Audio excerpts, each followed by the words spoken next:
This video has been funded in part by the Guild via Patreon. Check out the links in the description or at the end of this video for more details. Game provided by Wayforward.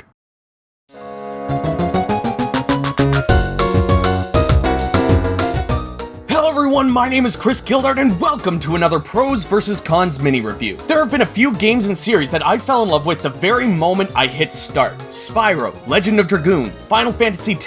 The list isn't incredible, but there are some notable games on there. One of those games was Shantae and the Pirate's Curse when I first played it on Wii U. After playing that game, I've been buying up every Shantae game. I even bought the first two on my 3DS and still have the digital games installed. The reason I mention this is because thanks to Wayforward, today I'll be reviewing the Switch port of Shantae Risky's Revenge Director's Cut. I have played this before on 3DS and PS4, but I've never actually finished the game. I don't necessarily plan on completing it for the sake of a mini review, but I feel like I might be more keen to do it on the Switch than on the other platforms. I'm kinda getting ahead of myself here, but for the most part, I know what to expect. Anyways, ready, set, Pros. One of the first things I notice about this game is how good it looks. This is absolutely classic Shantae. Even though I love the look of the modern Shantae games, I can't help but love the sprites of these classics. The sprite work is just so masterfully done. Every character has great detail put into their design, not to mention the animation has fluidity. Wayforward has always done a great job with idle loops and movement.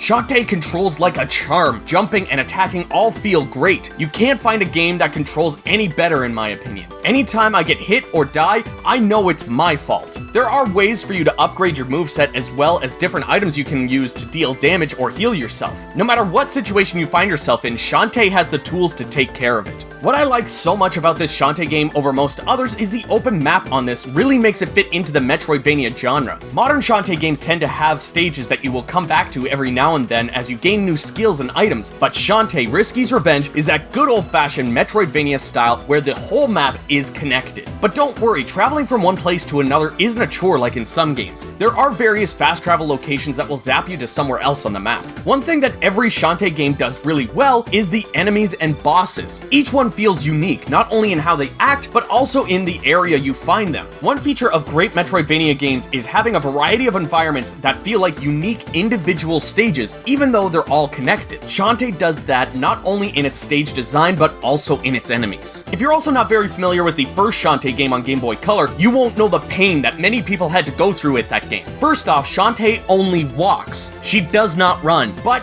that's been fixed with this game and going forward. As well, I remember grinding out money in the first game when I was playing it, but I can't quite remember why. I don't find I need to grind for money here anymore, and if I do, the Battle Tower is a great place for that. Shantae Risky's Revenge does everything better than the first game. Lastly, I have to mention one of the main mechanics of the Shantae series, and that's the transformations. With any Shantae game, as I come across new transformations, I begin to think about how I can use them in the places I've already been. That's how you know you have a good Metroidvania style game. When you unlock a new ability, you don't think about how you're going to use it to progress the story, you think about how you can use it to get past the obstacles that were in your way earlier. I always went back to previous areas testing out my newly found abilities to see if there were any extra things for me to unlock. I always loved the monkey as an early form. Clinging to walls and climbing to places to find hidden treasures is just so rewarding. Anyways, that's all the time we have for the positives. Now it's time for the wrath of the cons! One thing you would think we would see in a remaster or a modern port is better visuals. And don't get me wrong, this game looks great. The main thing I don't like is that it's still stuck in a 4:3 aspect ratio. I mean, there is a 16:9 widescreen option, but it's just the normal visuals stretched out. I would also normally just play these games with no borders either, but for the sake of filling the screen, I did capture the gameplay with the borders. I know this other thing is not something that I would necessarily expect from this game, but it's something that would have been nice to see. Some slight voice acting would have given this port a little bit more polish. I wouldn't have expected the full script to be voice acted, but just some short lines when the characters start speaking, similar to what we heard in Pirate's Curse. Again, not something I would expect, but just something that would have added that much more to this port.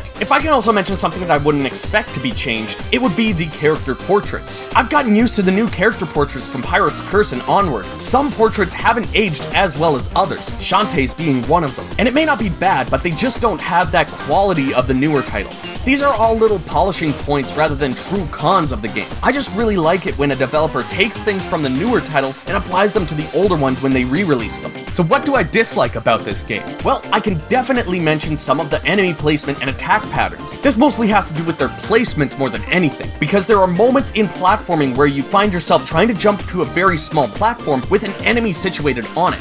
Very rarely will you be able to make that jump without taking damage. I found myself just stocking up on healing potions and tanking the hits, because I couldn't stand when I would find myself in a situation like that. I also don't like how there's no real indication of where you're at with the boss's health. You do receive some feedback on whether your attacks are landing, but you don't know if you're getting close to taking them out or if you're just reaching the halfway point. Even if the bosses changed physically when they got to about 75% health, that would be great. I would have even taken them turning it like a dark red. I just want some indication that I'm doing what I'm supposed to be doing. Also, there's one spot where to unlock an ability for the monkey form, you have to burn down some branches that are in your way. You use a fireball spell that you can get from the shopkeeper. But the thing is that you wouldn't know that you can do this unless you've used that spell before. I had only used that spinny ball up to that point, so I thought there was some sort of transformation skill that I needed in order to get through. I had to look this up online in order to find out that it was a spell and not a transformation that got me through. There may have been an NPC that told me this, but who talks to every NPC in a Shantae game?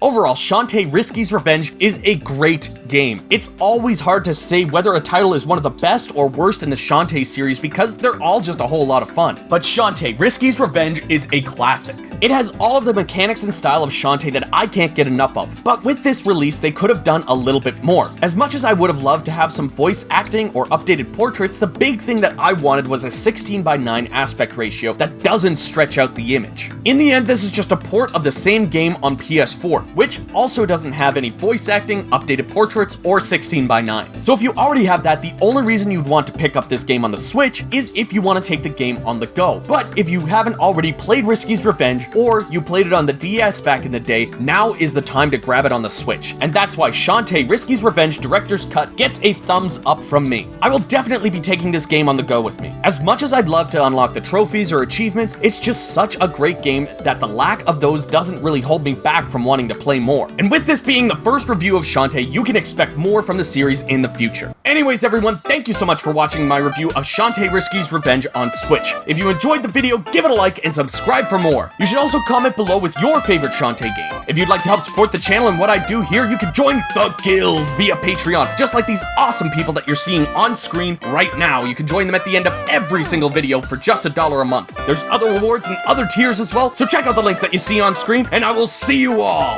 down in the comments.